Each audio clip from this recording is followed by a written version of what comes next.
Well, this is one of those very special, I suppose, British habitats, the hedge.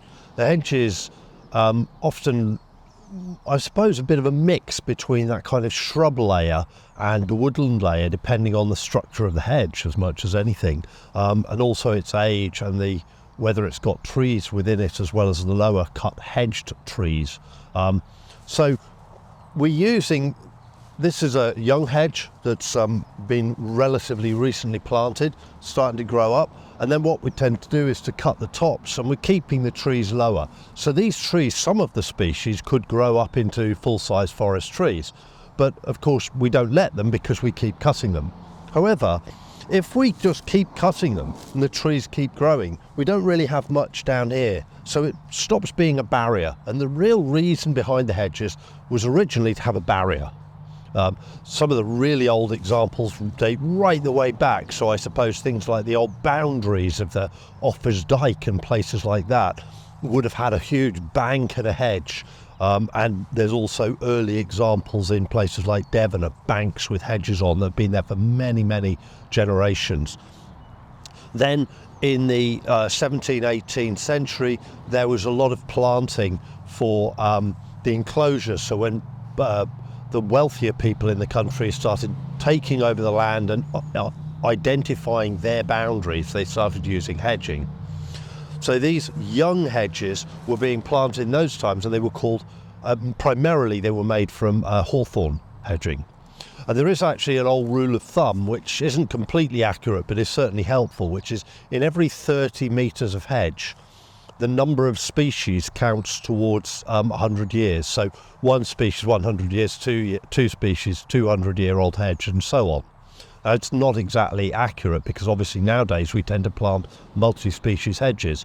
But particularly for older hedges, it can be quite a useful rule of thumb to gauge the age of a hedge. Let me show you some more example over here. So imagine we're trying to keep these dense boundaries to stop the stock moving between fields. We might then just take a whole load of old branchwood and make a hedge like this. So this is actually a dead hedge, just used by cutting the old stems, and very often you would have had live wood with dead wood to keep that barrier dense for the livestock. Because again, as I say, that's the key primary purpose.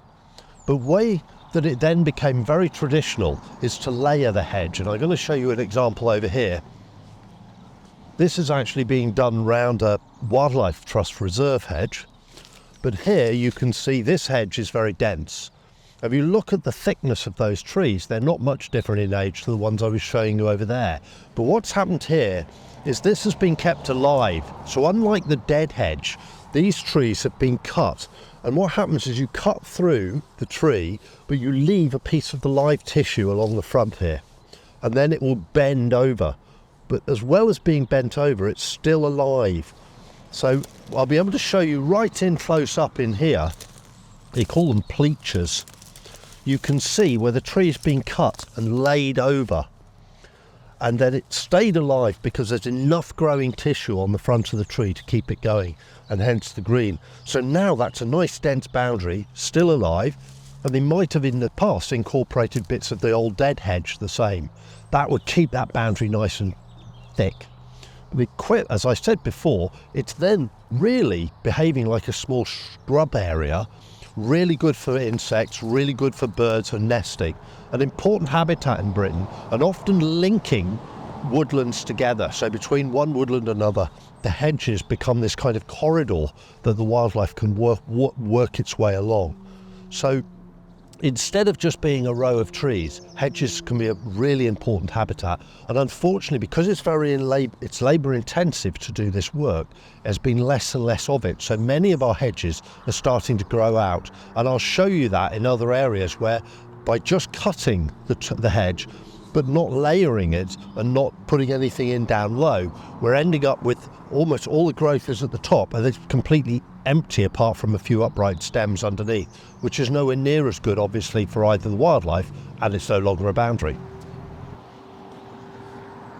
And this is a really good example of a hedge that started to grow out. So it's been cut regularly on the top to keep it under control, but it's no longer an effective boundary at all. Now obviously many of our hedges have been replaced by fences anyway, or have at least a fence along the side of the hedge, but it's still nice to retain them. And as I said before, they're such an important habitat in many ways, particularly this corridor.